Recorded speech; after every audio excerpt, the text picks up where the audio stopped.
Want to fix missing verification codes on your iPhone in 1 minute?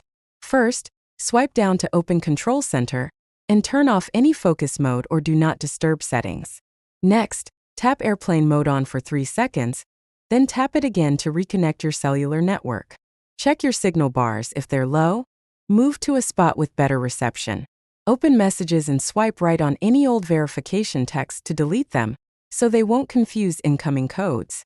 In Settings, tap Phone and confirm your listed number matches the one you're using.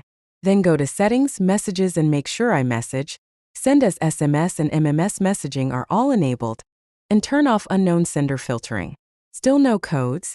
Force restart your iPhone by pressing volume up, then volume down, then holding the side button until you see the Apple logo.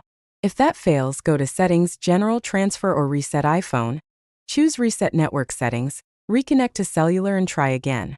Finally, contact your carrier to check for blocks and reach out to the app support team. If this helped you, tap like, share your best tip in the comments, and subscribe for more quick tutorials.